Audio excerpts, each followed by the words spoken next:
friends. Well, I felt like I should probably come on and say a few things before we get this started.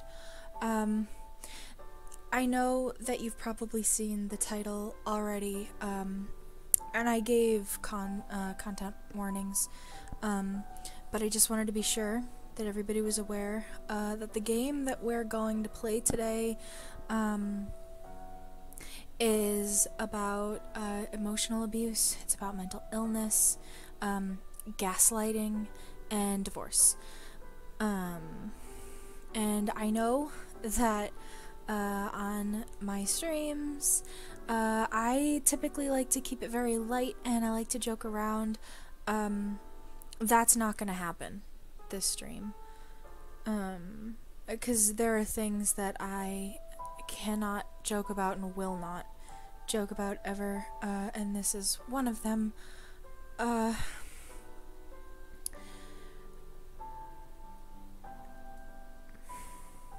blanked for a minute. I had a whole thing prepared and I blanked. Hi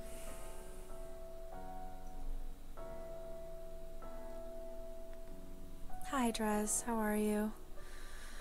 What I'm trying to say is, this is more of an educational video, I guess you could say.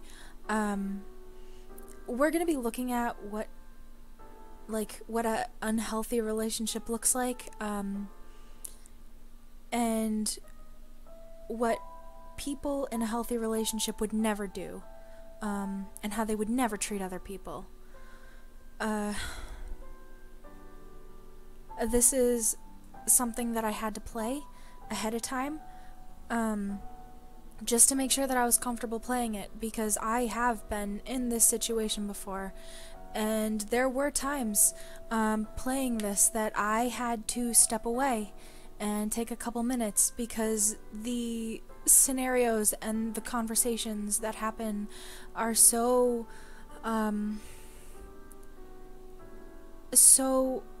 genuine and realistic, that I needed a few minutes just to take myself out of the headspace. That's not to say that this is a bad game. It's very educational. It's very eye-opening to maybe people who have never experienced this. It can be a learning moment. You can, find the signs now, and just be a little better equipped to handle the world and the people around you. Yeah, that's about all I have to say about this before we get started, but I just want to make sure that you know all of the things, that I was warned about coming into this, and that it is okay to leave this stream. This stream might not be for you. We might come to a certain point that something just snaps and you can't, this stream is no longer for you, and that is okay. Come back tomorrow. We'll be playing something much more gentle. It's alright. There's no pressure for you to stay. But if something clicks that has never clicked for you before, I really, really hope. I'm going to be providing resources and numbers to contact throughout the stream, for people like that, who, need help, and maybe just realized it, maybe have known it for a while, or even just, if you need to understand it a little better. These are resources for you. I will be posting them throughout the stream, like I mentioned, and they will also be at the end card of the game. Again, I know this because I already played the game, to make sure that I was comfortable streaming it for all of you. So, with all that in mind, let's get started, because this was a little difficult. There we go. You can see that I had already been toying with the aspects of the game because I was having some trouble starting it up. Not even starting it up. The game started up just fine. It was more that I could not. I'll fix that over here. Streamlabs just did not want to play it. There we go. We'll do it like that. I think that that should be good, and I hope, on a slightly lighter note, I hope that everyone can hear the music, because it was, composed by my friend Rom, Pimp. He is normally in the chat. If not, he's off writing music, and I'm very proud of him, because the music is very, spot on, I would say. He captures some really great emotion, and it does kind of heighten the feelings of each scene. So, Rom, if you're watching, good job. You did amazing. If you're not, totally fine. I'm gonna archive this. So hopefully you'll see it at one point or another. If not, I'll just tweet at you later. Okay, here we go. Finally. We're finally together. Long-distance relationships are never easy. We assumed 2 hours would be difficult, but not insurmountable. We were wrong. It was awful. Finally, after 4 terrible years, James graduated from his college. We're moving in together at last. We've dreamt about this for years and prepared for it for months. Things might be rough at first, but we're ready to weather the storm. James is particularly nervous. He's the one who had to move towns and find a new job. His van pulls up next to the curb of my apartment building, and I feel like I'm going to float off the ground. James, you're finally here! I run out the door and fling myself around him, laughing. This is the beginning of the rest of our lives, together.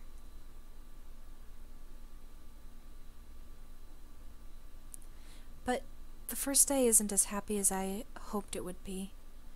We were unpacking his stuff all day, trying to find space for him in my tiny one-bedroom apartment.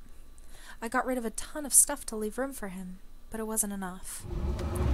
We were exhausted, navigating where to move the bed and the desk through tense stretches of silence. Everything was off to a great start. Sweaty and tired, all I wanted to do is collapse on the couch and watch people make impossibly beautiful baked goods until I pass out. James, however, isn't tired at all. To the contrary, he's pacing in front of me, and the TV, hands behind his back. Is something wrong? He avoids my eyes, but stops moving. Yeah, so I have something to tell you. I motion him to come sit next to me. Of course. You can always tell me anything. He sits down, swallowing hard. He stops. I smile encouragingly, reaching out to pat his hand. His eyes flick to my face, then back down. I haven't meant to keep this a secret. It just never came up. I've been afraid of how you might take it, but now that we're living together, you're probably going to find out. My heart skitters.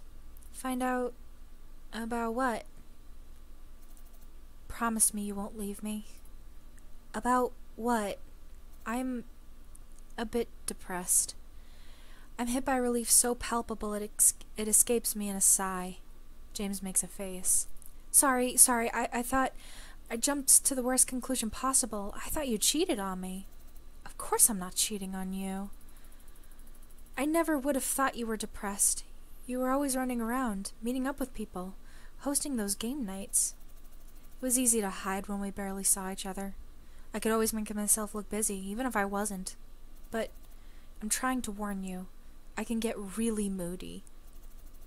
The whole drive up here, I was thinking about how I'm going to do something to push you away when I'm in one of my moods. He looks deflated. I can't know how it'll work out between us. I feel like I'll let you down. I've tried to pull myself together for months and it hasn't worked. I'm still a mess. Eventually you'll see that. My heart twists. James stares past me, a hollowness carved into his face. I've never seen him look like this. You want us to stay together, right? Of course I do, but no buts. I want us to stay together. If you want us to stay together too, there's nothing to worry about. Silly Billy. He smiles weakly, unconvinced. Seriously, I love you. I'm not going to leave when you're struggling. We both knew moving in together could be rough. We have to get used to each other, and we're going to find out stuff about each other we never knew. This is just one of those things. I'm willing to stick it through. I squeeze his hand, and finally he smiles. I am too.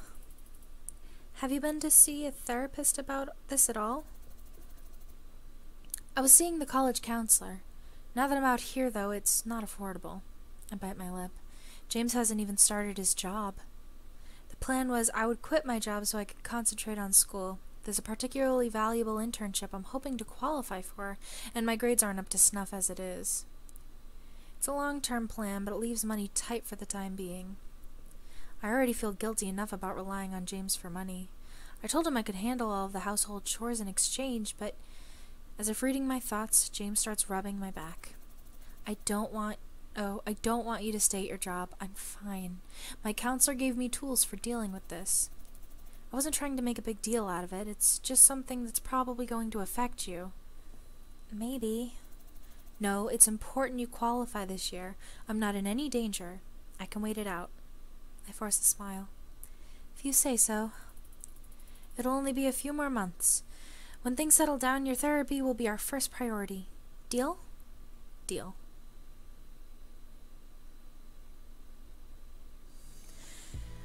We settle in rather quickly over the next few days. By the time James finished moving all of his stuff in, there were only 2 days left before my classes started back up. He seems to be okay. He's not doing great, but not doing terrible either. Now that we're living together, I'm seeing what he meant about his moods. Sometimes I'll start in on a conversation, only for him to get supremely irritated. I'm trying to pay attention and learn which topics to avoid.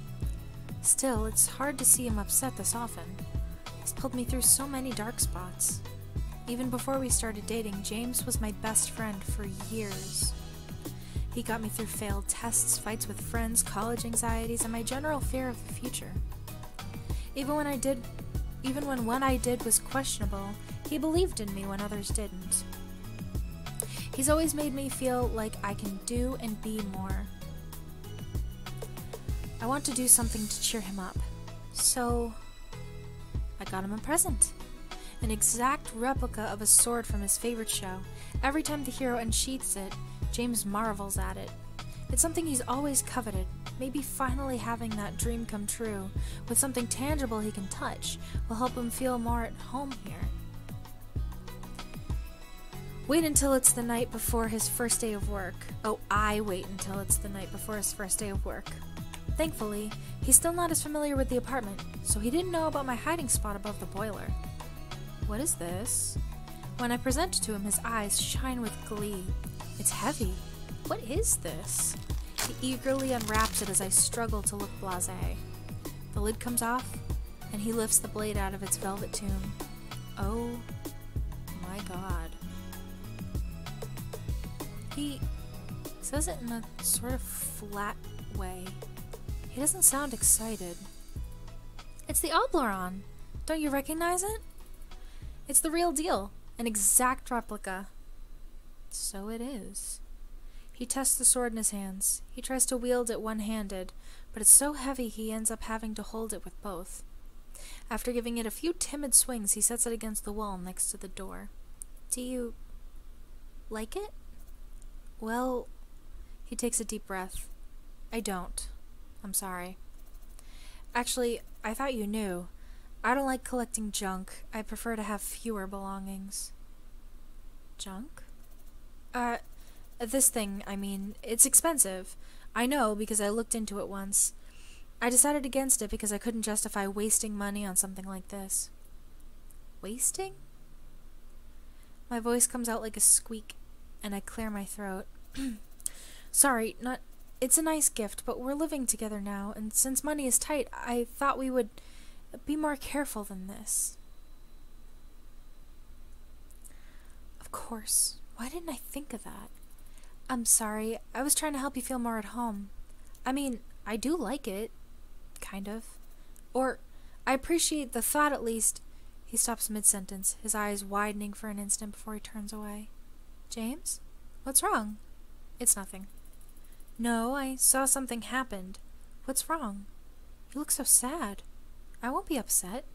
It made me wonder whether you really know me all that well. That's all.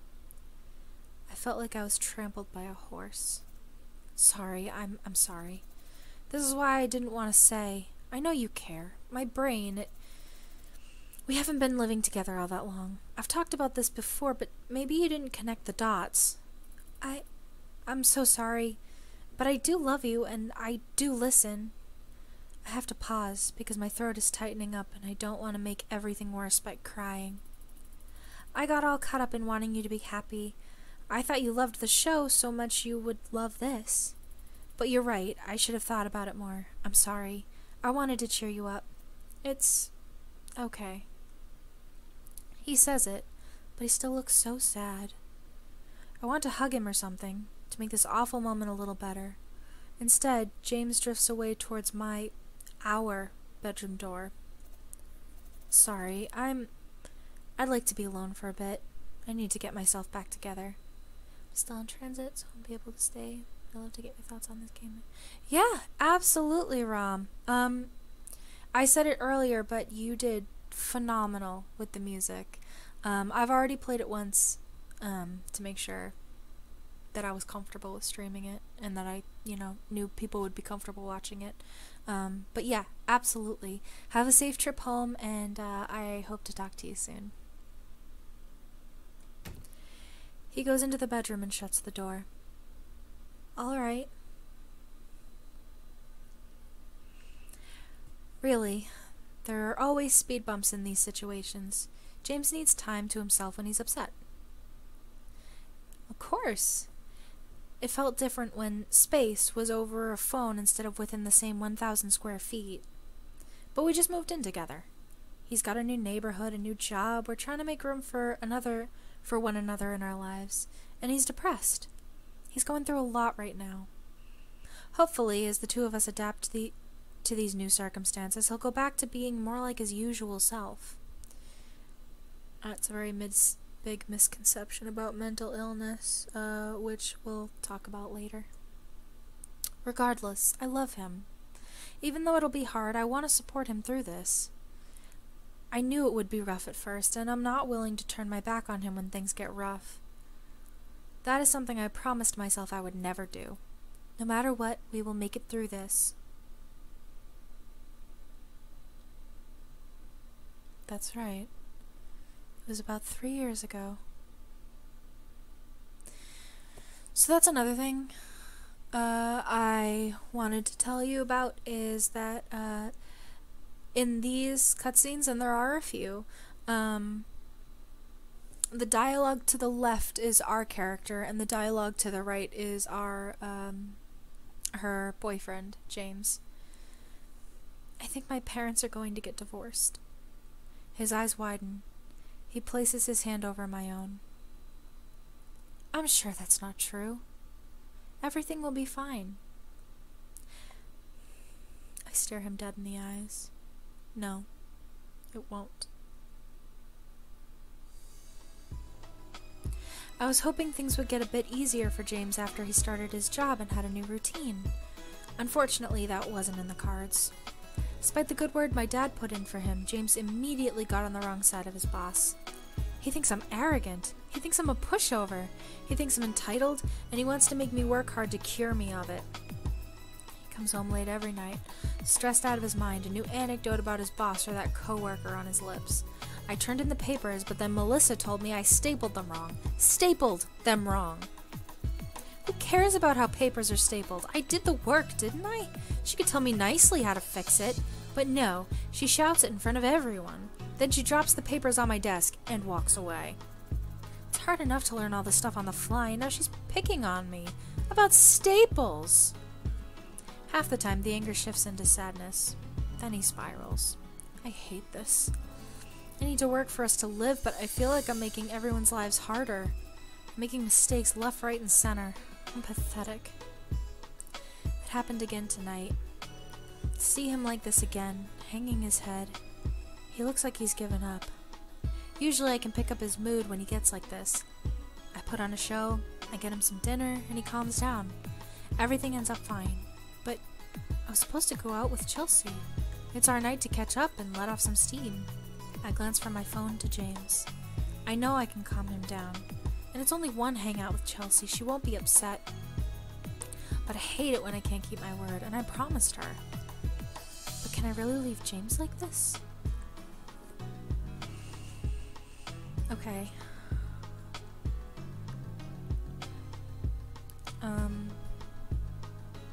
This is another thing that I forgot to mention. I'm going to be answering this like I did when I was in one of the relationship that this reminds me of. So we're canceling on our friend.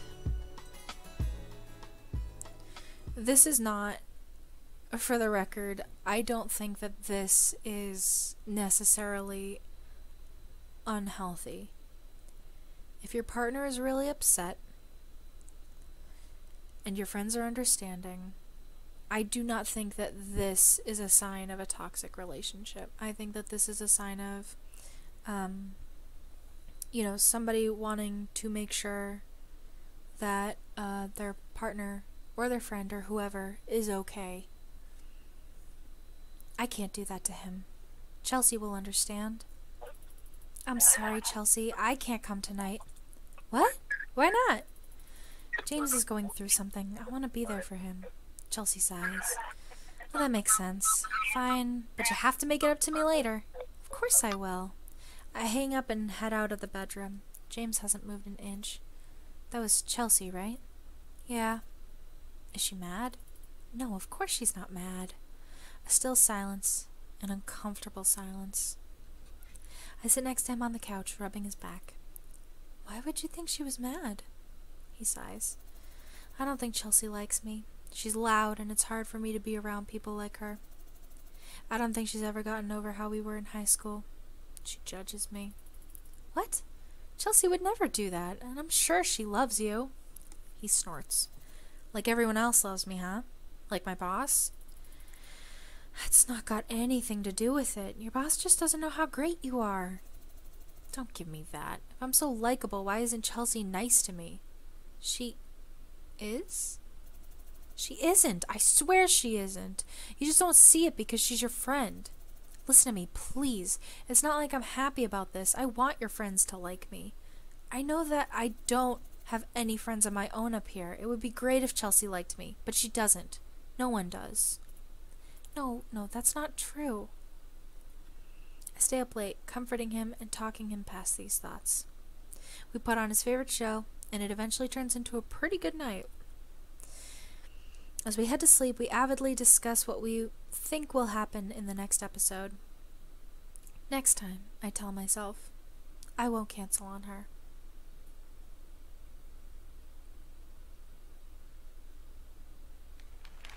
Wow. He's so bright on stage, he's almost burning. I've never seen someone so talented. I've got to work harder at my own dreams. I need to catch up.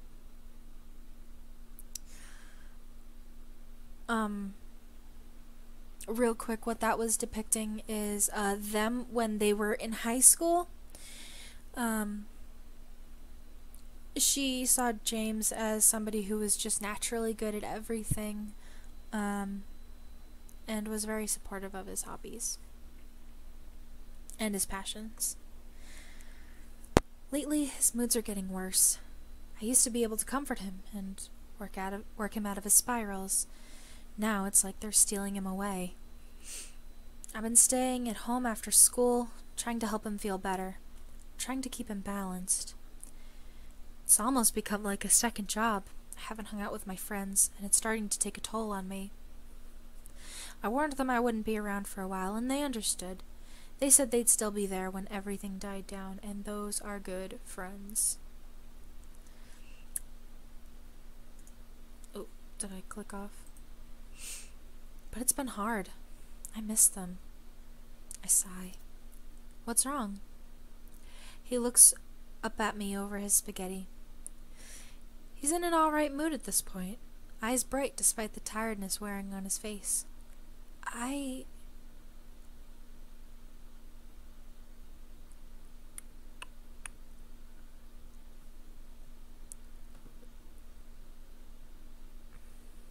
would be honest.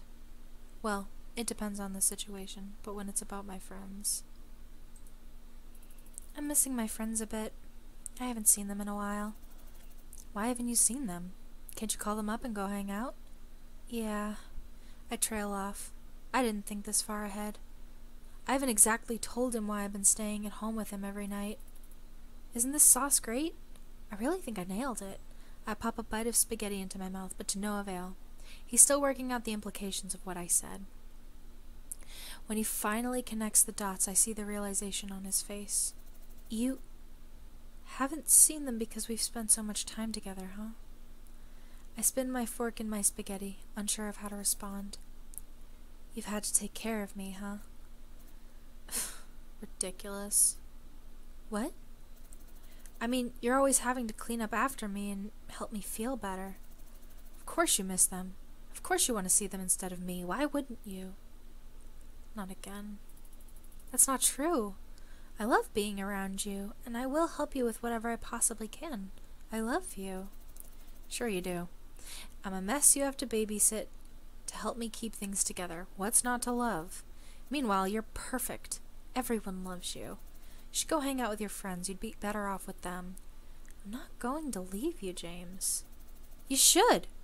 Leave me and go live out the rest of your life. I'll be choking on your dust. James, don't be silly.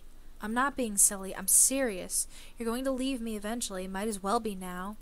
James, I'm not going to leave you. I wanted to be here for you, that's all. Don't say that. You don't know whether you're going to stay. What, and you do? I know better than you do. I've been here before. Stop it. You can't just tell me You can't just tell me I'm not going to stay with you. I'm the one who makes that decision. You'll stay until it gets too rough on you. It's already happening. You wouldn't be the first. James, stop it. I love you, and love stays even when things are hard. I'm not going to abandon you, and that's not always true. If they are hurting you in any type of way, get the hell out of there. That's not love. So things are hard for you, huh? Oh my God. Maybe it's the tone of my voice, but James doesn't respond. I bite my lip. James, maybe we should consider therapy again? I know it's expensive, but we can afford... He stands up abruptly, sending utensils skittering across the countertop. I knew it. You want to fix me. I'm too much for you to handle. No, I'm just suggesting... Sure you are. He sweeps out of the kitchen, slamming the bedroom door behind him. I put my face in my hands, breathing deeply. We had tense nights before, but this is the worst by far. I shouldn't have brought therapy up, not in this moment. Why on earth did I think that that was a good idea? But he always comes home in such a bad mood, and he's always in a rush in the morning. When else was I supposed to suggest it? I don't know, but not then. Not in the middle of an argument. I take another deep breath. Then, without thinking, I leave. It's freezing out here. I didn't bring my coat. I won't be able to stay here long. But I need to get away. Now that we're sharing the apartment, I have to leave it to get my space. I breathe out into the evening air, watching the resulting mist drift away from my face. Now I will be honest, when I did my own personal playthrough, I decided not to tell him, and then he yelled at me for lying to him. There wasn't too much of a difference, but he was a little more volatile in the one that I played along with. I hate winter. Well, now what? I've gone and left like a child throwing a tantrum. I need to get my head on straight. What the heck was that? I scrunch up my face, trying to remember what happened, but nothing coherent comes up. It happened so fast. I don't remember exactly what either of us said, but he was being mean. It hurt.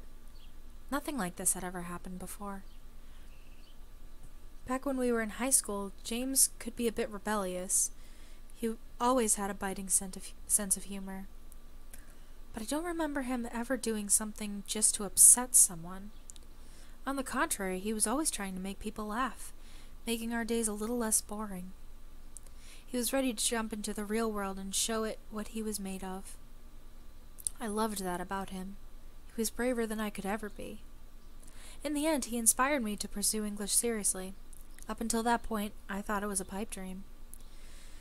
No one ever makes money from an English degree, but he was so talented already that I realized maybe I could try. I wanted to be on his level. He inspired me. I looked up to him. We were the only people who understood each other. That's a really bad thought process. What went wrong? Why is this happening now? It has to be everything we're dealing with. He's going through a hard time and he's taking it out on me. So, what? How should I handle this? My mom and dad didn't fight like this. I don't know how to make up. Or maybe they did? I don't know. Things happened behind closed doors. They happened behind closed doors, and then one day it all fell apart. They gave up. I never want to give up like they did. But this fight scares me. I know things can get ugly in relationships. Is this what people mean? When people say you have to work for a relationship that lasts, is that what this is? Is it smart to keep going?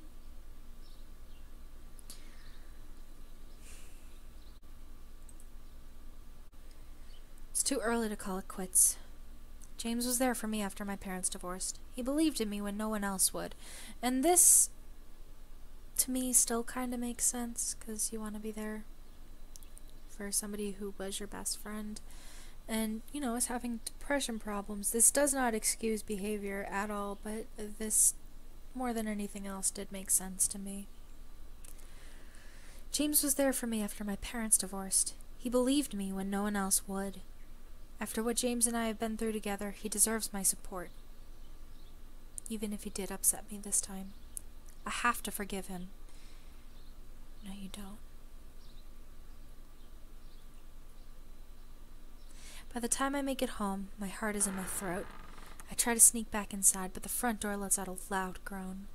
I've never had to sneak into my own place. I didn't realize it would betray me. Quickly, I close the door behind me and take off my shoes. I hear him enter the living room. I avoid his eyes. I don't want him to see my face when I'm not even sure what I'm feeling. Elsie? I concentrate on putting my shoes away. To be honest, I'm embarrassed, ashamed. We had a fight so bad I ran away. I don't know how to deal with this. It's freaking me out. Elsie, please look at me. I look at him. He's crying. Elsie, I'm sorry. I'm so sorry. You are? Yes. He rushes over and pulls me into a giant hug. I tentatively wrap my arms around him and he shudders against me. He's not crying, he's sobbing. I'm so sorry. You didn't deserve any of that. I was a beast. I don't know how you put up with me. James, hold on. Calm down. Let's talk about this, okay? I'm such an idiot. You've stayed here to support me all this time, and all I did to thank you was yell at you. I'm so awful. James. I pull away from him so I can see his face. His eyes are red and swollen. He's been crying for some time now. He looks destroyed, small, like a little kid. You know that wasn't okay, right? Of course I do. Of course I do. I'm so sorry. You were so right. You always are, you know? In the end, you always are. James, seriously, I should have listened to you. I'm sorry. It's hard for me, but I'm going to try to not do that again. Not to you. Not to someone as perfect and precious as you. You are the last person who should see something like this. A silence falls between us as I mull things over. He understands what happened wasn't okay. Even better, he figured it out on his own. He understood and he'll try to do better. That's all I wanted. Besides, what all happened tonight?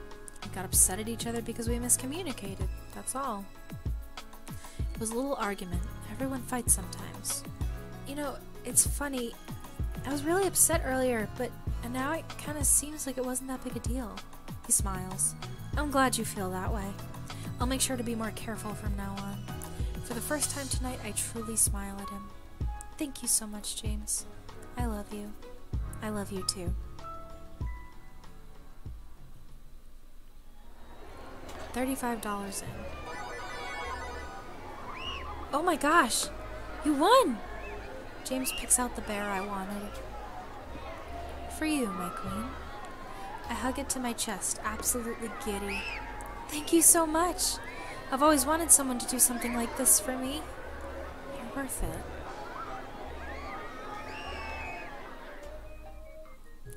Over the past few weeks, James and I have fallen into a bit of a routine. He comes home from work, usually upset. I have dinner ready. He's usually hangry. Then I help him decompress and we watch some TV. It varies a bit day to day. I'll go to the store, or I'll do homework, but for the most part it's the same dull pattern. Wash, rinse, repeat. But not today. Today that routine will be broken. Are you ready to go? I beam at him, so excited I could practically feel it radiating off me like static off a generator. He stares at me, grim as the deep. Aw, don't look too happy. Ozzy, you know how I feel about Chelsea. I do. Thank you for coming with me tonight. He grunts, clearly struggling to suppress a tiny smile. We head out. Chelsea is throwing a party and both of us are going together. It'll be our first time out with my group of friends. I've been excited all week. Chelsea and I are both seniors in college. Once this year is up, she's going to graduate school and I'm heading to the workforce. She's focusing on medical engineering. And this past year has been brutal for her. We're not partying as much as we used to, but she's been making the effort to throw some last hurrahs to celebrate the fleeting moment. I missed the last one because of James. I'm glad we're actually going this time. Here's to another celebration. Girl, I'm so happy to see you. She leaps into my arms as soon as I open the door. We squeal together. James hangs back, rolling his eyes. Eventually, Chelsea pulls away from me. Hi, Merlin. Thank you for the raid. Quick content warning. This deals with mental illness, emotional abuse, gaslighting, and divorce. So it is okay if you don't want to stick around. Eventually, Chelsea pulls away from me and gives a slightly less enthusiastic hug to James. He makes a face at her after she turns back to me. Help yourself to the drinks. Whichever one of you isn't driving. You know how it goes around here. I'll be back. Gotta handle something. But I'm glad you made it. Chelsea disappears into what I know to be her bedroom. Oh, hydrate or dihydrate. Got it, dress.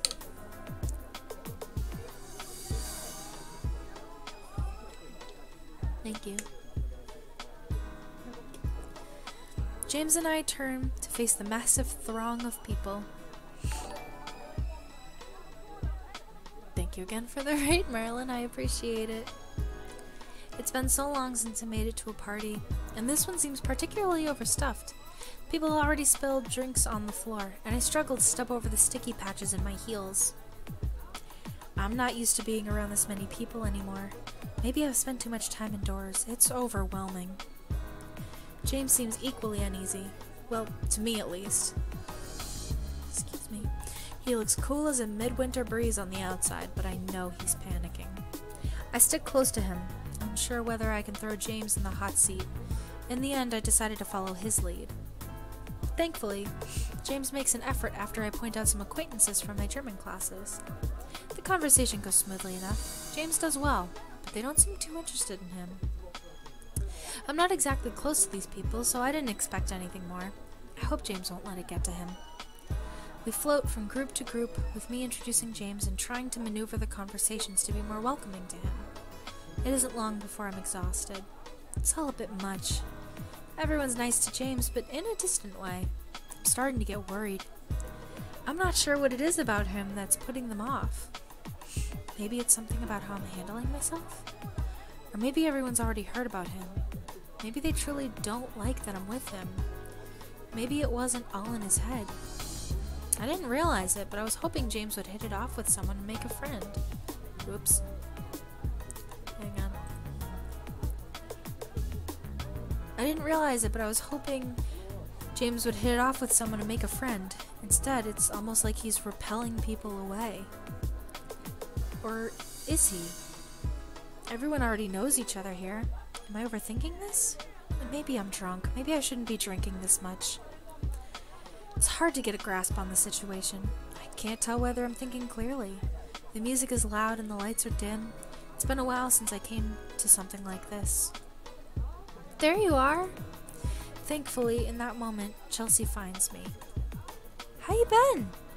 I drag her gratefully over to the couch, happy to finally see a face I trust. What did you say? How have you been? I haven't seen you since you moved in with James. What have you guys been doing? Or maybe don't tell me everything you've been doing. Chelsea, oh my god, shut up! She cackles. Anyway, you know, I've been going to class. We just finished a new season of The Werewolfer. Nothing much. I'm not sure what else to say. I'd like to talk to Chelsea about some of the turbulence James and I have gone through, but not here. Not shouting it in a crowded room. I'm not even sure how much I can say about it. Half of it is his own private business dealing with his mental health. But it would be so nice to talk to Chelsea about it. How's living together been? Well, the transition's been a little hard. I lick my lips. James is going through a lot right now. I'm trying to be there for him. Chelsea nods sympathetically. A pause stretches out between us. What else can I say? I don't want her to worry. I don't want her to think we've been really struggling.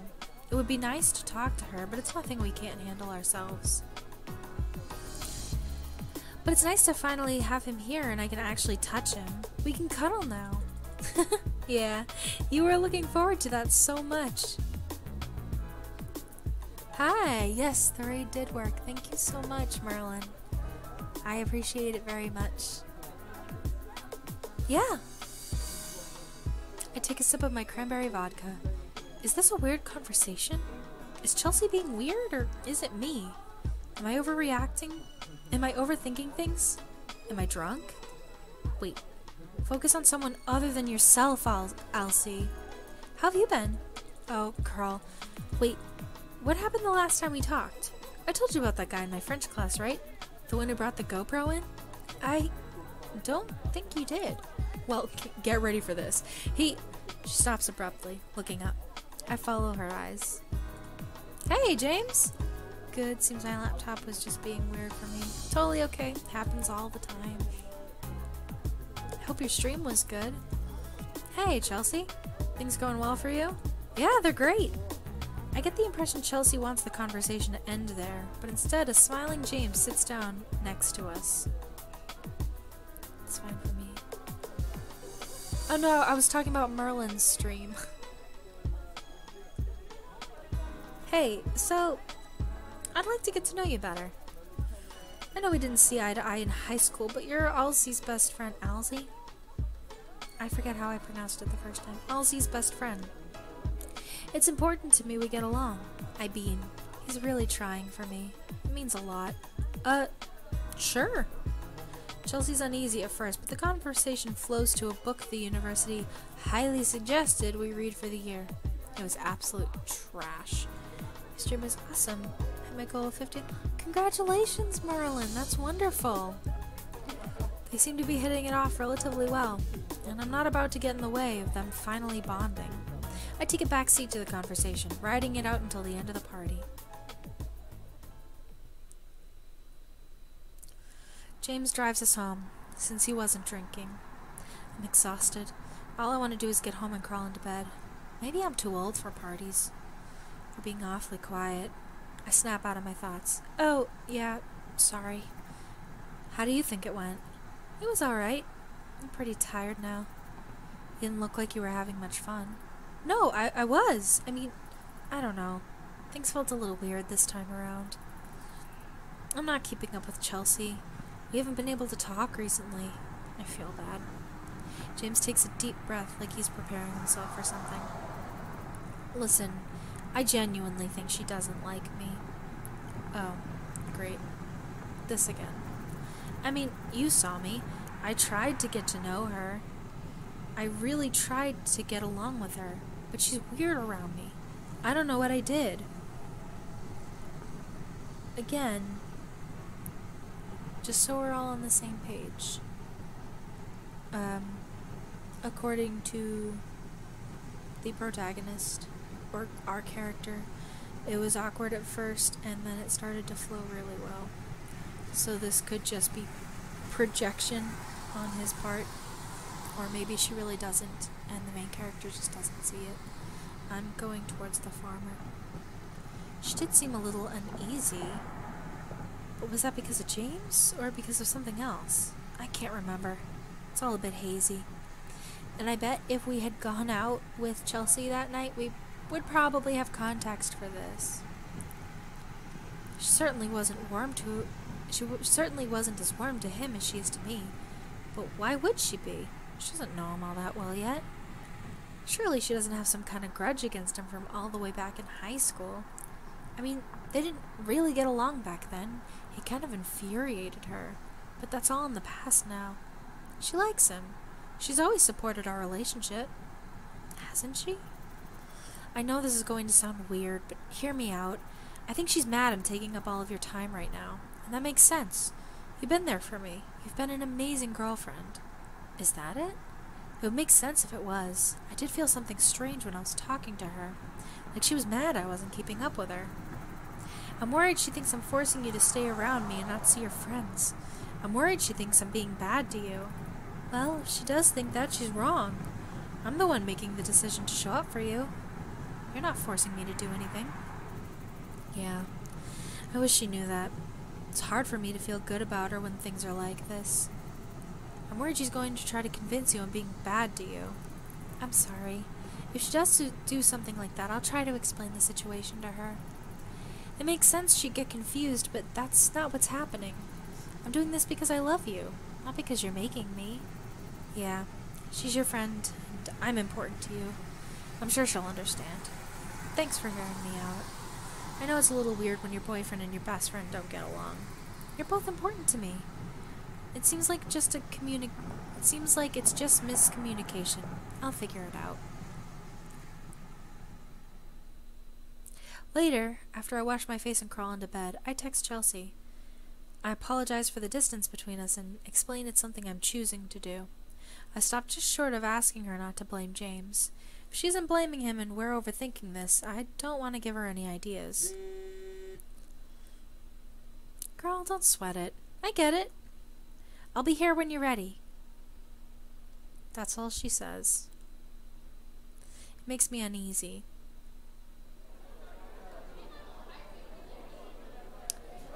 Who do you like? Is that him? Can I look? Yeah, no! Don't be so obvious. Shh, girl, he didn't see me. James, huh? She grins. Go get him. Chelsea was the one who got them together.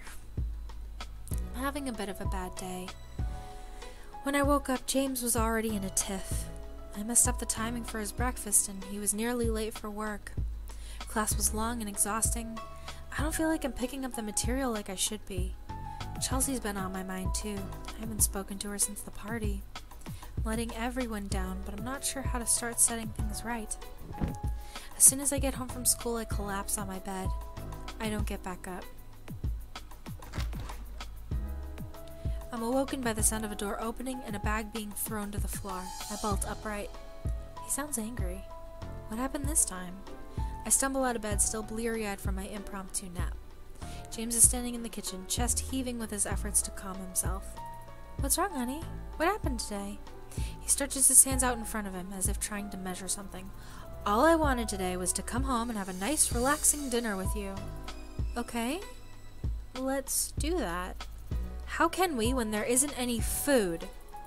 Huh? We have food. I went grocery shopping a couple days ago. Oh, good! We have food, but no dinner. How long do you expect me to wait? For dinner? Yes! It should have been ready by now, or almost ready, but you haven't even started it. Why isn't it ready? My eyes nearly jump out of my head. Okay. It's one of the few things that I would put my foot down about. Last time I went, very docile. But we don't deserve that. James, this isn't the 1950s. I had a bad day, so dinner isn't ready. I can make it now. You had a bad day? You had a bad day. I didn't realize it was so hard to have someone else pay for your bills while you didn't go to school. Oh, while you go to school. This is basically the same as the other option anyway. Meanwhile, I'm stuck in this awful town, in a job where people hate my guts, under pressure not to lose it so you can finish school. But you had a hard day. Sure. Waiting for food and surprisingly somewhere with good self-reception. Also, yeah, this guy really steams me. Yeah, he's...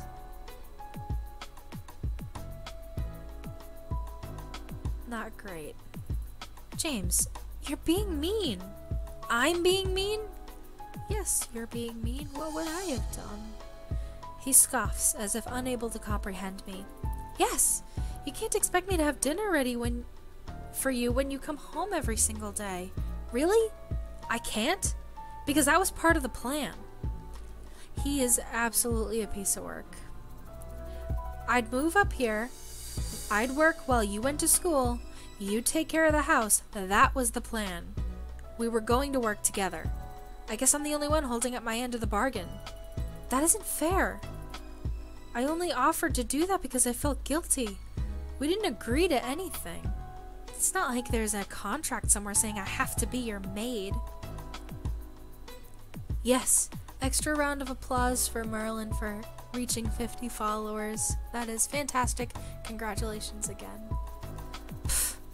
I guess the plans we make don't matter unless they're written in black ink. Sorry, I didn't realize I had to enter into a legal agreement when we decided on something as a couple. You know what? I try to say something. I don't know what. 12 sentences pop into my head and try to spring from my mouth at once. I end up spluttering like a fool. Whatever. You're being unreasonable, James. It was just one day. He lets out a sharp peal of laughter. There it is! There it is! I knew it was coming. Unreasonable. Thank you for telling me exactly how you see me. I knew you were thinking it. I'm always being unreasonable, aren't I? Always having my moods, huh? No, James, that isn't what I meant. Sure, it's not what you meant. It's only what you said. You think I don't notice the faces you make when I talk about work? You think I don't notice how you tried to brush over my incorrect feelings about Chelsea?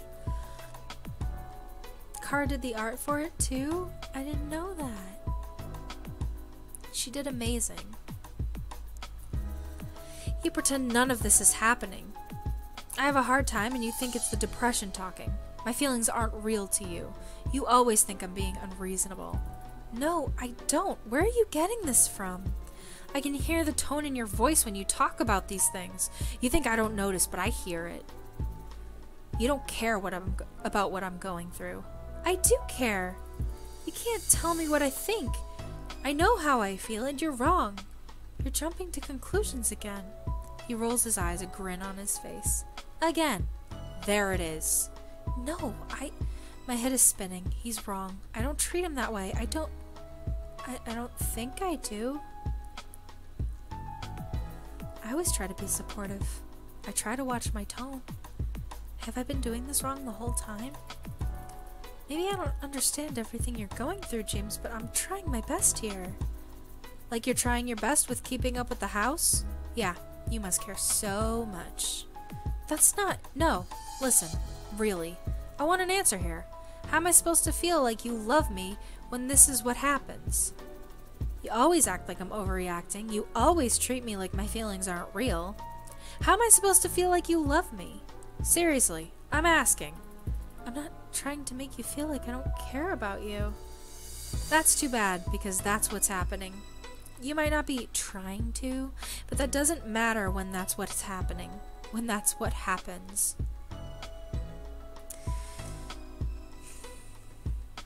Let it go.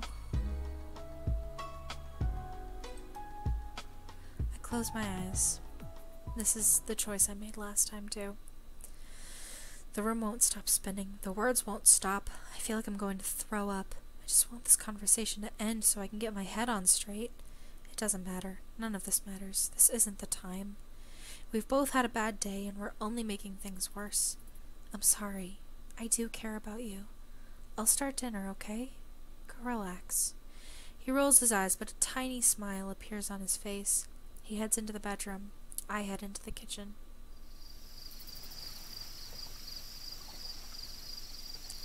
I can't believe they would do something like that. That's seriously messed up. I've been so ashamed. I've never told anybody about this. Thank you for believing me. Of course, but... Can I punch them? This is something else that I haven't bumped into, and I don't know why that conversation has happened yet. But I'm going to try to play all of the endings. Thankfully, over time, things get better for James at work. In fact, they're so much better he's in the running for a raise. Incredible, considering he basically just started. I asked him what was up with the sudden change, but he shrugged. He thinks maybe he had a conversation with his boss about robotics or something that transformed their relationship. I'm not so sure. I think it's more likely he wasn't used to his boss's communication style, but he was doing a great job the whole time. That's James for you. He's good at everything. Unfortunately, things aren't much better between us. After our last blowout fight, things feel really tense. I don't have a great idea of where he's at or how he feels about us. I've tried to show him that I love him. I keep the house spotless, I have dinner ready when he comes home, sometimes at the expense of sleep or some of my study time. The last fight was horrible, and I want to prove that I do listen. James seems more or less normal now, but we're existing under an uneasy truce. I don't want to bring the fight back up, but I'm feeling kind of lonely. I feel almost like I have to deal with everything on my own. Like, maybe he doesn't love me anymore. Like, I need to work harder to keep him. I don't even know where exactly it's coming from. I wanted to blame the fight, but I don't think it's just that. After days of mulling it over, I eventually realize it's the reality of our relationship hitting me. We've finally been living together, and it's been nothing but stress, moves, job changes, my final year of college. It's getting adjusted. There's been a lot of conflict, but not a lot of romance. At least, not as much as there was when we first started dating. We moved in together. The romance fades. The romance faded. We're more like two people living together than a couple in a relationship. I've read about this happening to other couples countless times. That must be what's happening here. If that's what's happening, all I need to do is feel that spark again. What I need is a date.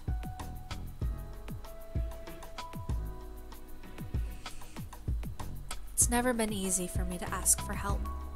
It's never been easy for me to ask for anything, let alone a date.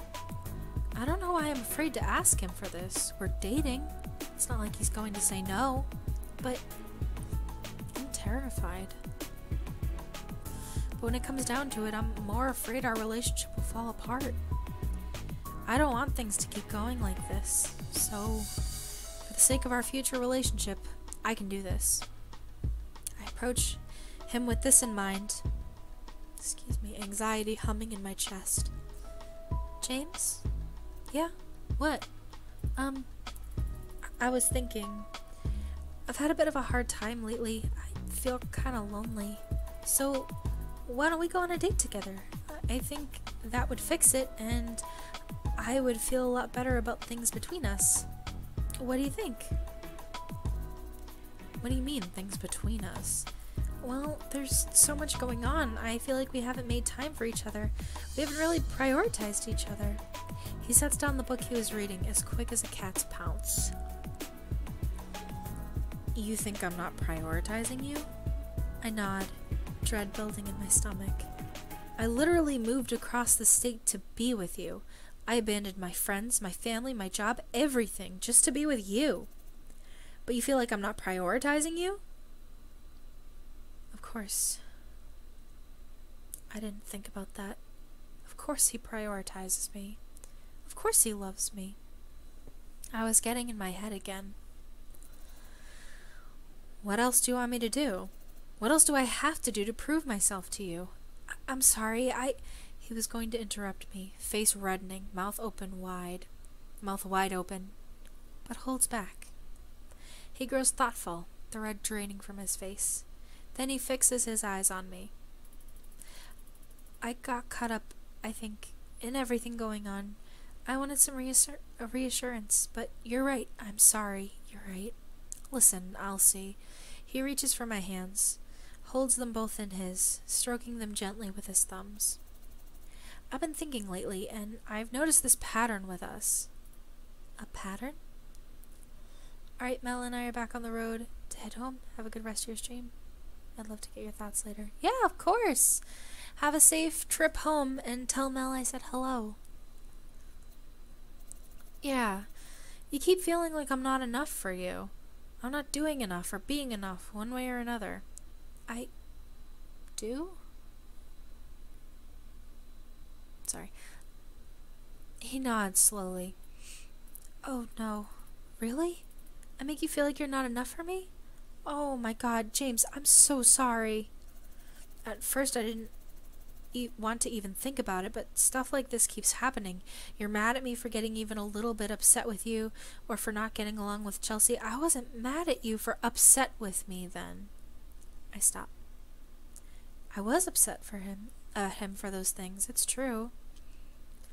Was I being too demanding this whole time? No. I feel like I can't measure up to you the way I am. Like you expect me to be something I'm not. Then you criticize me when I don't measure up. It seems like maybe, and hear me out, and please hear me out, I'm not trying to hurt you. Okay. You know how your parents got divorced? I nod. Defenses rising. I know, but hear me out. I think you're creating a lot of these problems for us. I'm not saying there's not stuff happening between us, but I think you seize on those things and make them way bigger than they need to be.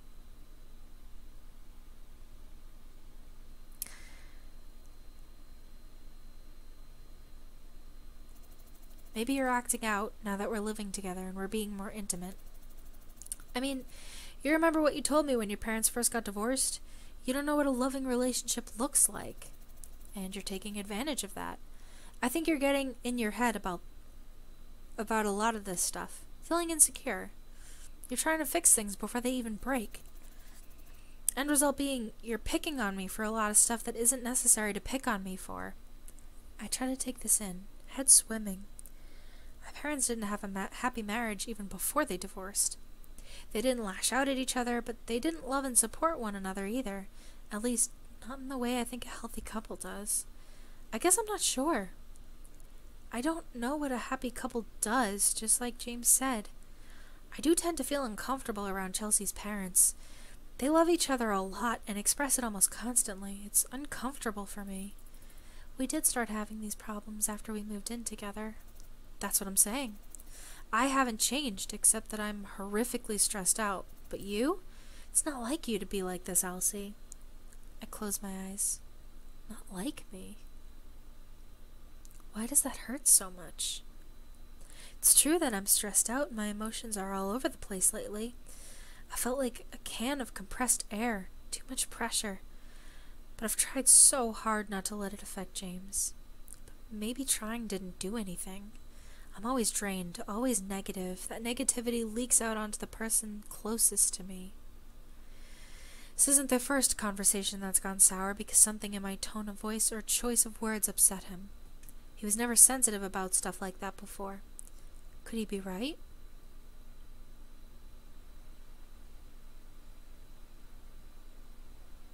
No, he isn't.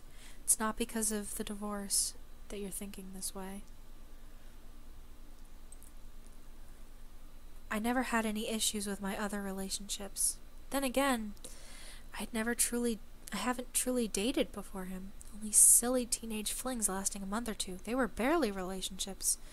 Maybe it is the intimacy provoking this. That's still not it. My parents had a difficult marriage, but they cared about one another. didn't they? Actually, it's hard to say.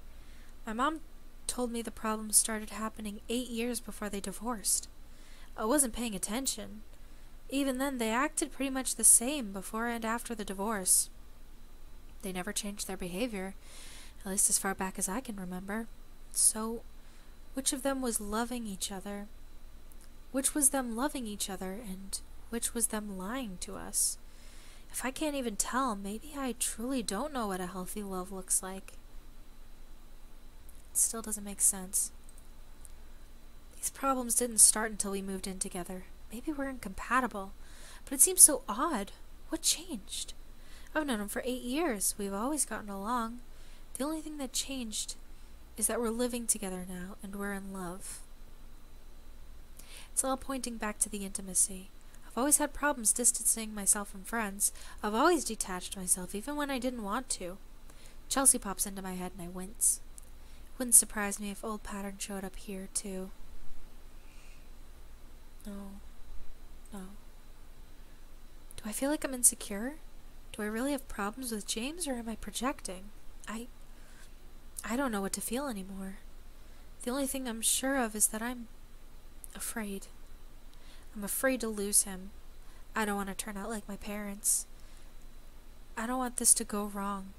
This is the only thing that's ever gone right for me.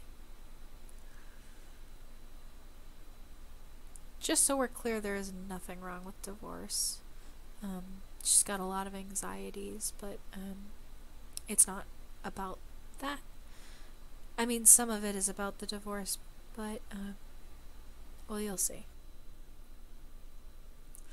He's the only person that truly cares about me. I can't mess this up.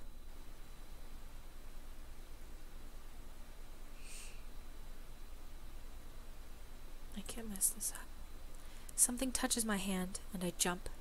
James is staring deep into my eyes, concern etched across his face. Are you okay? You've been frowning this whole time. You need some time to think this over, right?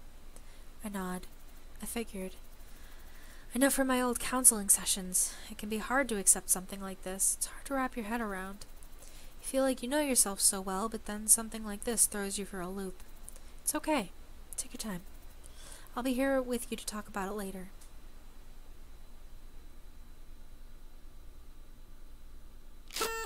Happy birthday! Remember the sword? Keep that in mind. Yep, I made that. From scratch. You made this? I did. It's from my your favorite movie, and your favorite scene. I've never gotten anything this thoughtful in my life. Thank you so much. In the end, James does take me on a date. Kind of. The bank is putting on some kind of anniversary party for the entire region. Everybody who has any kind of power over the bank will be there, and James is determined to impress. He's really gunning for that raise, and he wants me to come with him to the party. Bosses are always more likely to give you a raise when they know you have family to take care of. James isn't willing to take any risk with our first impressions, so we go out to shop for crisp, professional looks for the evening. I can't wait to finally introduce you to everyone. I'm ready to show you off. He beams at me, and I find myself beaming back. It truly seems like it'll be a good night. James picks a beautiful red dress for me. Sexy, but professional. He even buys me a gorgeous gold necklace, tying it behind my neck himself. It isn't that expensive, but I thank him profusely anyways. He shrugs it off. I'll be making more than enough for us before long. The night of the party, I don the dress. Looking at myself in the mirror, I'm kind of surprised. I look so fancy. Tentatively, I smile at myself. Something about my reflection is unsettling. Something about my face, my eyes, they look hollow.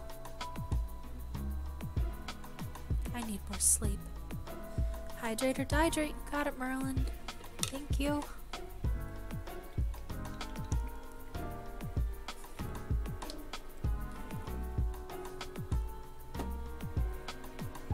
I need more sleep. Ready to go? I smile. The room rented by the bank is ritzy and glitzy. White marble floors and glass walls. Hydration for the Nation Foundation. White marble floor and glass walls. Lights above us twinkling like stars. My confidence falters just walking into the flood of glamorously dressed strangers. James immediately sets to work schmoozing colleagues from all over the state. He takes me around the room, one hand around my waist, bolstering me as if he can sense my unease. Thankfully, alcohol is plentiful and flowing. I grab a glass of punch, wine, whatever it is, and down it. My nerves ease slightly, and none too soon. Excuse me. James is called off by his boss to meet someone important. He smiles and kisses my head before he leaves. I look up at the man he left me in conversation with. What was his name? Paul? Whoever he is, he's tottering drunk, blazer slightly askew and face reddening by the minute. He smiles at me, then lifts a glass. You're quite beautiful, you know. Thank you. I try to sound disinterested, but not rude. I can't tell whether he's trying to flirt or just drunk, and I don't want to make more trouble for James. He's definitely making me uncomfortable, though. I scan the room for escape. The man catches my wandering gaze and moves in front of me to intercept it. I flush. He barks with laughter. Now it makes sense why you're together. He raises his glass again in another direction, a smug smile on his face. What? I follow his gesture. James is standing at the punch bowl next to a tall blonde lady with a wide smile. They look like they're having a great time. A strange sense of panic floods my stomach, but I push it away. They're not doing anything wrong. Besides, I trust James. And besides that, she seems nice. She's a professional woman trying to make her way in the world. I should go talk to her. I'm sure she's nice. Knowing her would make me feel better. Maybe we can even be friends.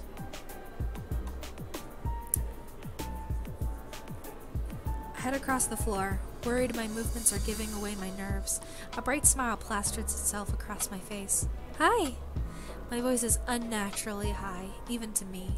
They both turn to me, James with a satisfied smile and the woman with an absolute beam. Oh, my gosh, I'm so glad to finally meet you! She grabs my hands and pulls me into a hug. See? Perfectly friendly. She lets go of me and I step back, glancing between her and James. Oh, silly me. Sorry, I'm Melissa. I work with James at the bank. He's told me so much about you. The woman that he used to bitch about.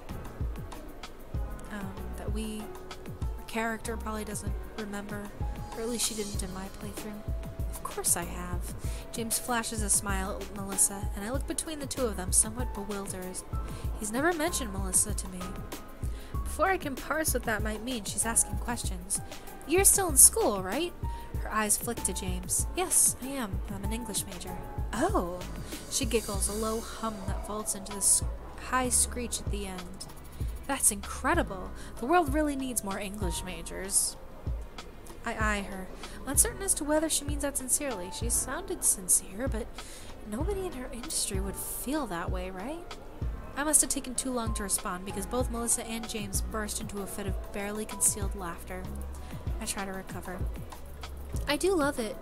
I'm hoping to eventually go into translation, or maybe closed captioning. The literature itself is more of a passion than a career. Wow, that's incredible! How noble of you to consider something like that. I hear it doesn't pay well, but helping people is more important. I know all about that. You do? I didn't mean to sound surprised. I couldn't follow the conversation. Melissa's smile somehow grows even larger. Her eyes are shining. Of course I do. I love helping people. She laughs, more to James than to me. To my surprise, he nudges her and laughs as well. I don't get it. Is this an inside joke or something? My eyes flick between the two of them uncertainly, which only seems to make them laugh harder. Sure? Sorry, am I missing something here? A fresh peal of laughter. James actually doubles over, and something like shame creeps down my shoulders. Heat floods my face. I turn to Melissa. It was so nice to meet you, Melissa, but I've got to run to the ladies' room. Goodbye. I slam my glass onto the table and walk off, though in what direction I don't know. I didn't necessarily expect James to follow me. It would be stupid for me to expect something for me to do something expecting he would comfort me. But when I wind up on a bench by myself, I'm still disappointed. As the minutes pass, the warmth I felt fades into a chill. I'm confused and, for some reason, ashamed. I relay the scene in my mind, trying to figure it out to no avail. It bothers me. It all bothers me, but something about Melissa sticks out in my mind. I can't figure out what it is. Eventually, James does come to check on me, walking with a boisterous spring in his step. My heart sinks. Before he can say anything to me, I blurt out, "James, I'm sorry, but I kinda want to go home." His mood plummets. "What? We just got here. It's only been an hour or two. I have to stay. What's my boss going to say if I leave early?" "Can't you blame it on me?" He shakes his head. He'll see right through that. I stare at the floor. James emits small pee-pee energy. He sure emits something. I stare at the floor, willing myself to disappear into it.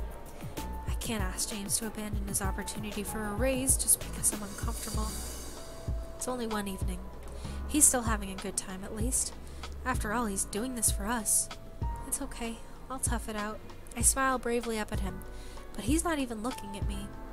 He's gazing into the crowd. Anxiously, I look for Melissa's silhouette, but she's not there. He's looking at someone else.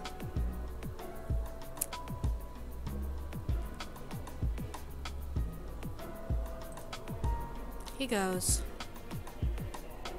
After he leaves, I'm the epitome of a wallflower, perched in a rather glitzy greenhouse. It's a terrarium, me and ant crawling where I shouldn't be.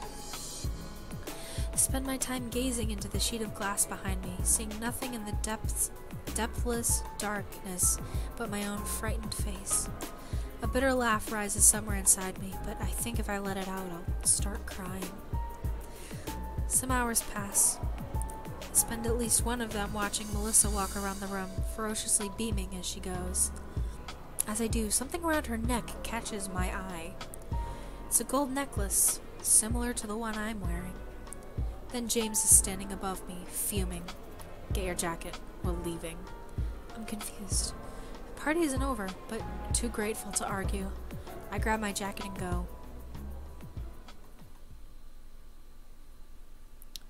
He slams the door as I get into the car, strapping himself in with a flourish.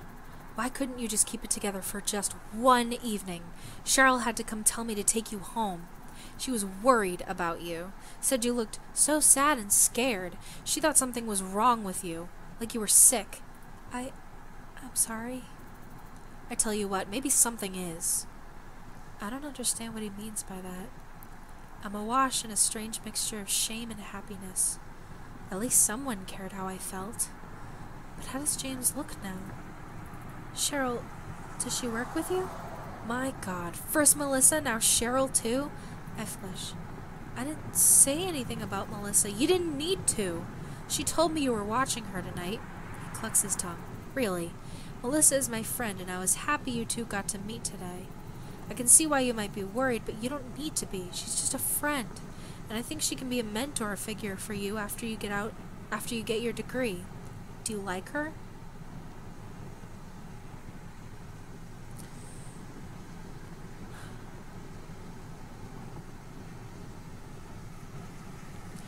Okay, last time I said she was nice, but I really didn't like what happened after. Okay, gotta go sort out something, but I hope you have a good rest of the stream, and I hope James gets a knife to the pee-pee. Good night, Marilyn. I hope that you have a great night. Me too. Last time I said she was nice, but I really didn't like what happened after. It made me feel really uncomfortable.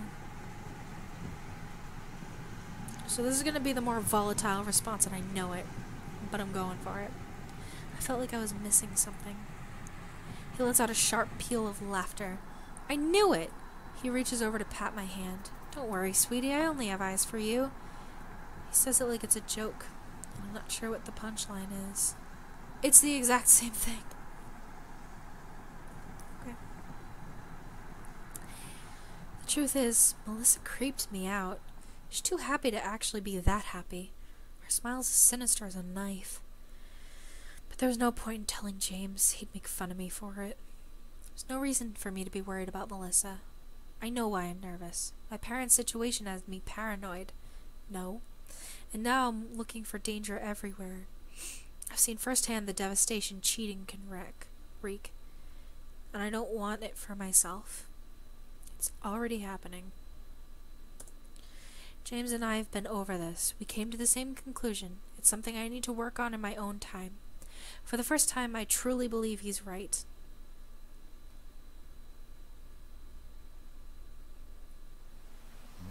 James snores beside me. He fell asleep rather quickly. I can't keep my eyes shut. I'm panicking. I feel like an animal realizing it's running into a trap. But I shouldn't. I shouldn't feel like this. There's nothing wrong with Melissa. It's me, again. I'm blaming an innocent woman for my issues, projecting. I need to get myself under control. These feelings, panic, insecurity, confusion, they're all coming from me because I don't have a grip on my past. I didn't realize I was so hurt. I didn't realize... James and I are so distant. At the party, I felt like I was the outsider in a room with him and Melissa. When did they get to know each other? How long has he had a friend? I want to ask him, but he'd tell me I'm worrying over nothing. Where did this distance between us come from? Why am I the only one who feels it? Why am I always the one mucking things up? Our conversations always ended up pointing back to me. Isn't that weird? These can't be all my issues, right? I guess it's possible. Sometimes there's only one weak link in a relationship. Am I doing that much wrong? Our conversations always end like that, but I never know how they get there. We start talking, he gets upset, the conversation spirals, and then James snores loudly, interrupting my thoughts. I glare at his sleeping form, anger rising within me. Then a rush of guilt crashes over me. He's so tired.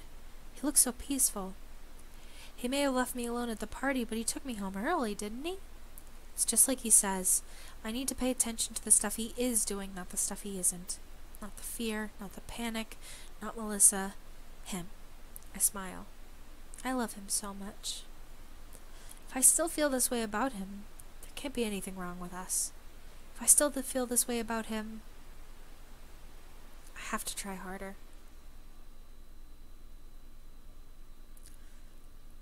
What do you think? This is amazing. You're amazing. I can't believe you made something this good. You think so? I'm not sure I communicated the theme well. No, this is super good. You're gonna be famous someday. I hope you'll stay friends with me when you are. Of course I will.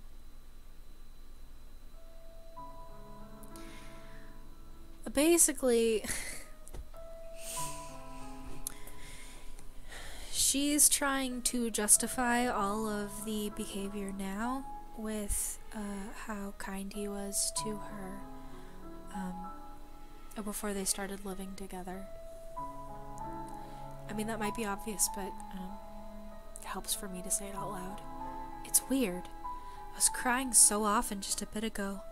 I woke up with dried tears on my face, or I'd think I was crying, only to find my eyes were dry, but it went away. I'm not crying anymore. Instead, I'm empty. Tired. Pressure at school is getting worse. I'm scrambling like a scatterbrain. My one saving grace is my organization. The habits I cultivated through college are making this manageable. Still, I'm always stressed. The only thing that can even get me to feel anymore is James. He can still make me smile. He can still remind me to take a break. He encourages me to break the rules when I need to take a night off with him. He's the only thing keeping me going. A stab of worry about the divorce enters my mind, but I shake my head. I feel so strongly for him. That is how I know this is real. That is how I know this will last. As silly as it sounds, he's my soulmate. I'm not going to let anything get in my way. I'm not going to let my bad habits take away the love of my life. Another worry slithers into my mind, creeping along the depths like fog, nearly out of view. I've had a suspicion lately. Probably just another insecurity, but still. I'm worried he's losing interest. Why wouldn't he be? I've been stressed and angry. I've had little time to take care of him. I'm a shell of who I used to be. Despite these omnipresent fears, I haven't confided in James. If I do, I'll just make it happen. Who wants to be with someone who doesn't believe they're worth being with? I've questioned his love enough already. There's no way he's going to be receptive if I start criticizing him for potentially losing interest in me. It's just out of character. One of the reasons he likes me is because I'm confident and strong. I don't want him to think it's not like you. That. I don't want him to think that. Just like the party. James didn't get the raise he was after. I know it's my fault. He hasn't blamed me for it, but I can see it in his face. I should have just listened to him. I should have stayed at the party. I held him back. He keeps saying I need to deal with my issues from the divorce. I can see it weighing you down. It is. The deeper you get into a relationship, the more these intimacy issues will pop out. You're numb because you're distancing yourself from me to protect yourself, because you're scared. I'm not trying to, but I am. I'm not going anywhere. But with the way things are right now, our relationship is in danger. I know it is. I'm trying. You need to do something about this. Everything would be fine if you could just figure this out. I know.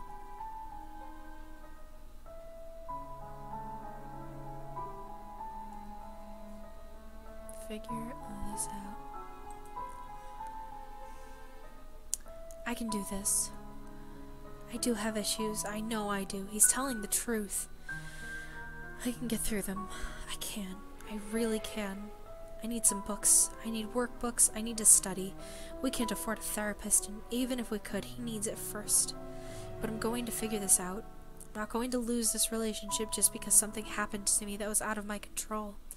I'm not going to let my life be changed like this. Because without James, what do I have left?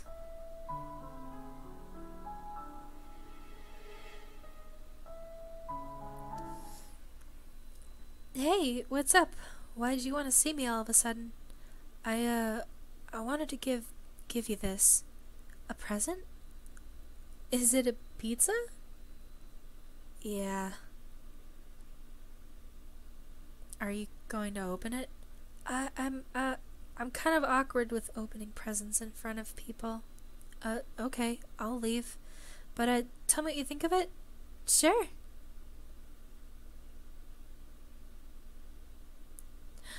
Wait! What's wrong? Yes!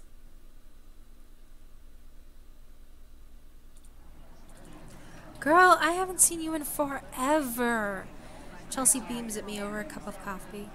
I smile at her. I feel like this is the first time I've seen you in months. That's because it is. What have you been doing with yourself? You look so sad. I sigh, staring into my mug. Oh, you know how my parents divorced a few years ago? She nods. It's causing some problems with me and James. She makes kind of a frown, sipping her coffee as she listens to me detail the different issues I have to address, all stemming from my parents' divorce. Chelsea knows something of this already. She was around when my parents divorced, and when I sank into depression right after. She's seen me struggle with dating in high school. She knows what I've been through. That does seem like a lot. I sip my mocha, finishing my tale, waiting for I don't know what. Chelsea is deep in thought. Then she chooses her words carefully. Girl, if you ever need help for anything, I'm here for you, okay? I nod. She doesn't say anything after that. I'm honestly not sure how to continue the conversation. I was hoping she would be willing to discuss my divorce issues, but it kind of seems like she closed the book on the topic. I try to think of something else to talk about, but honestly, that's the only thing I'm dealing with. It's such a massive issue, it's consumed my life. It's the only thing coming to mind. My phone vibrates in my pocket. I check it. Help, why aren't you home? It's him. He's in crisis. I shove my phone into my pocket and jump to my feet. Chelsea squeaks. I'm sorry, I have to go. I grab my bag and head for the car. Chelsea watches me go as if she isn't even surprised.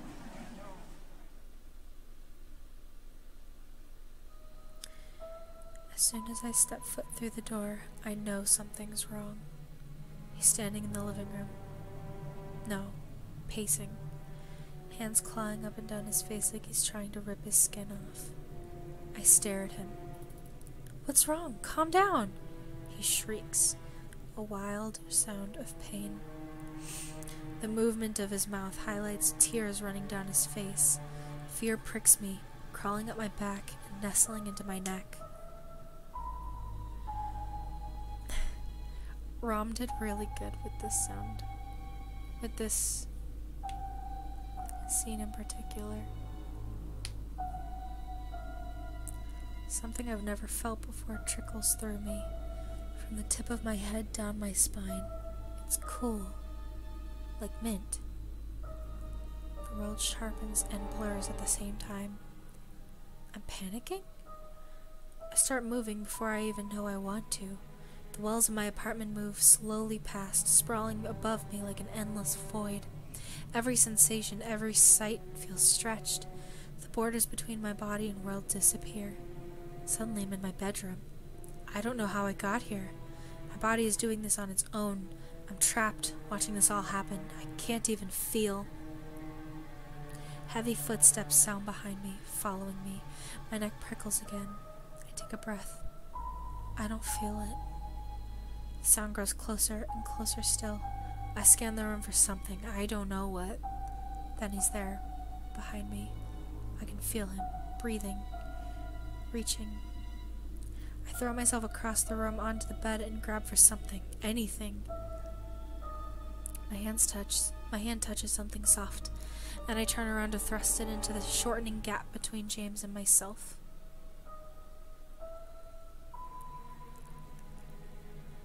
A contortion so severe, it looks like a mask. He doesn't look human. He closes in on me, arms raised to grab what? But he freezes. He looks at the thing I'm holding, and my outstretched arms between us. For the first time, I see it too.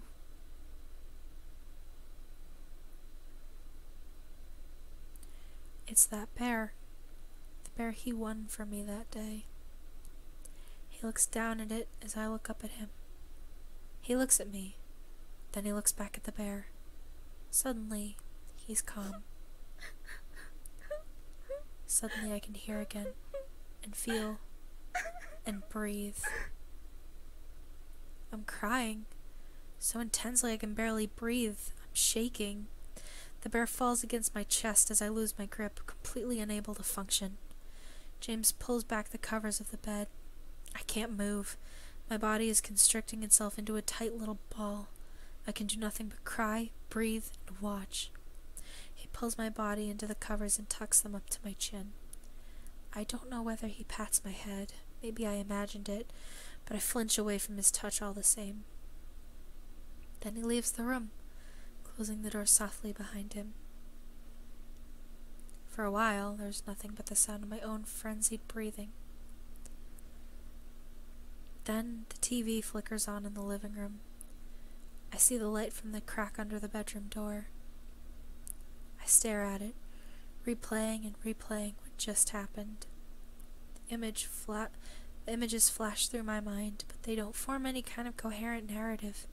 Just snapshots. Snapshots flashing by. Then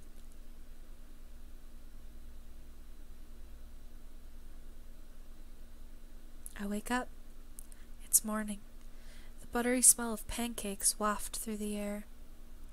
I'm groggy. It feels like I've slept for a heck of a long time. I sit up and try to shake myself awake. Which class do I have today? Victorian lecture. Before long, James enters the room, a tray of warm pancakes and cut strawberries in his hands. He places it on my lap, kisses my cheek, then runs out the door. I glance at the clock, surprised. He risked being late to work? And breakfast in bed, I smiled to myself. It's been a while since he did something sweet like this for me. Happiness swamps me, so much it's almost painful. I've been hoping beyond hope he would do something like this. He loves me, he truly does. I can relax. For a while, I can relax. The pancakes are impossibly fluffy and filled with blueberries, just how I like them. Humming happily to myself, I pull out my phone and text him a thank you. Help, why aren't you home? I stare at the message, chewing slowly. Then I throw my phone across the room.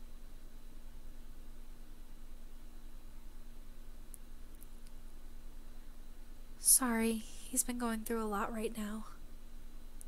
I send the message to Chelsea, wincing. I want to be there for him. I have to be there for him. In a few seconds, a message comes back. Are you sure? It's my birthday. I bite my lip. I'm sorry. I love him. That means I put him before everyone else. No, it does not. I press send and wait for a response. It never comes.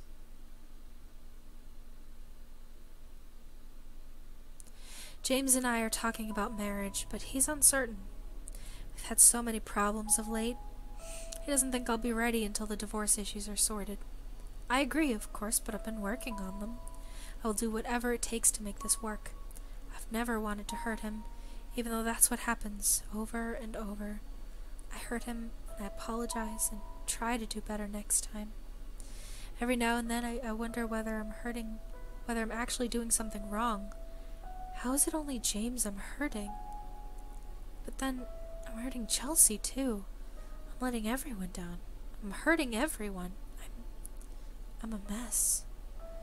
I can't even recognize when what I'm doing is hurtful until James tells me. I'm uncertain about everything I do. I'm so afraid I'll keep hurting people. I need to do better. I must work harder. I have to fix myself. Nobody deserves to be with someone like me, the way I am now. I'm lucky James is willing to stay with me through this all. I don't know what I would do without him. I really don't. That scares me. I love you. I smile up at him.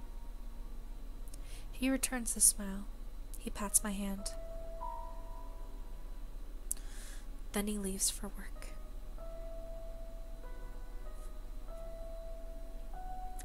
Bad end.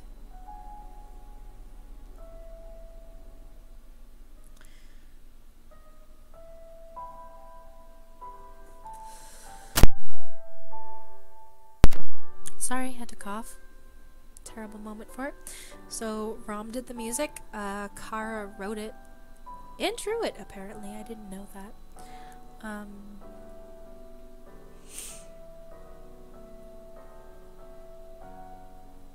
Yeah.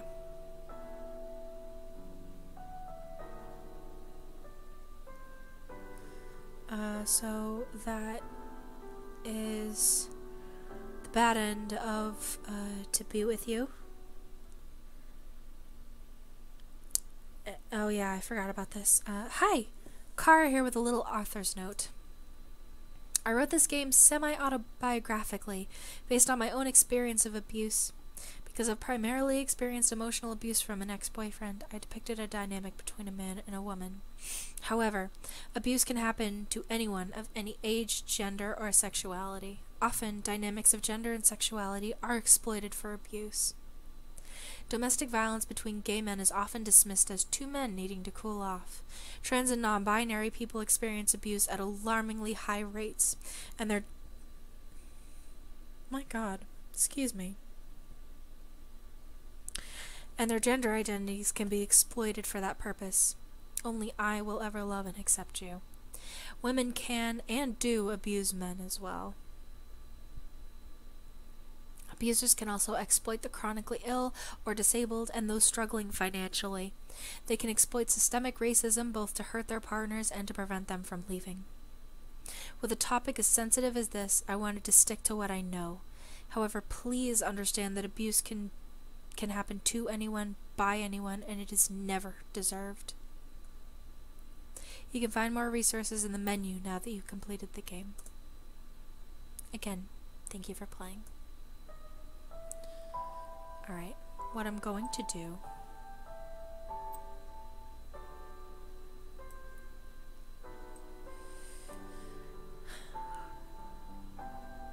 is I'm going to take a break. And when we come back, I'm going to try to get the good end, which I think should be much shorter. Much, much shorter.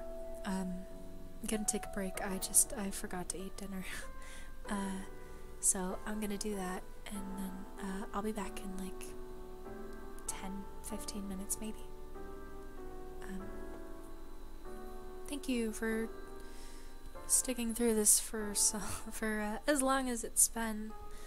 An hour and 48 minutes. Alright. I'll be right back. Okay. We're back.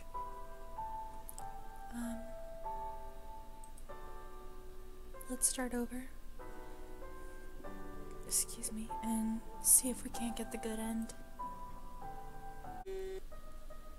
Oh. I did it wrong. Darn it. Okay. I guess maybe we have to stand up to him, or I will make this work. It has to. No, it does not have to.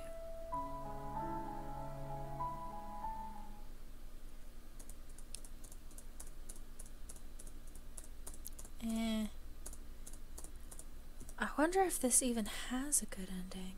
It might not.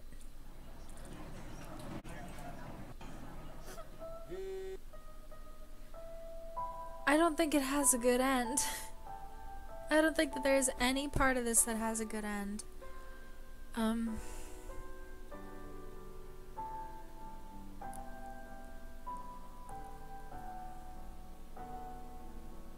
That might just be the message, honestly. It's not easy to leave. It's really not.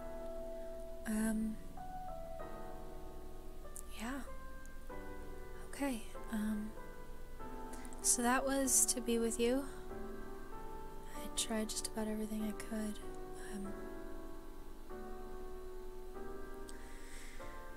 But I couldn't get to any type of good end. There might not be one.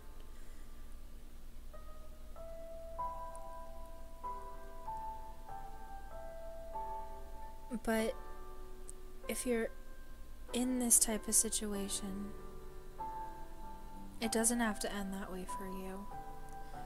I'm going to be posting this on YouTube, and underneath I'm going to post resources for ways and places and phone numbers that you can reach out to get help if you need it.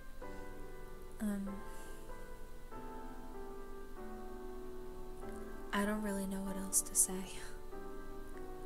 It's not a fun situation. I've been there, and it's hard to leave, but I promise that it's not impossible.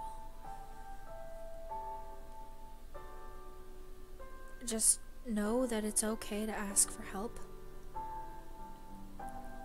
and trust in your friends.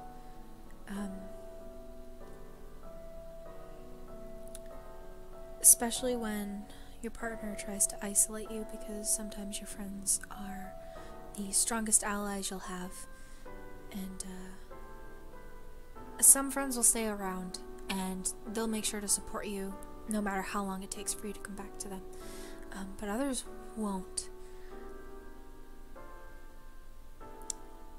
Don't take their friendship for granted. This was a game that hit real hard, like really hard, and I wasn't super expecting it. Like, I knew that there was going to be some of this, but I really hesitated on streaming it until I tried it, which you know. But I'm glad I did. I'm glad I streamed it. I'm hoping that people can use this as one of the ways that a relationship can be unhealthy and what kind of behaviors to look out for. Because it does start like that. The fighting and then saying, I'm so sorry, I'll never do that again. And then it escalates and it doesn't stop. And it gets worse.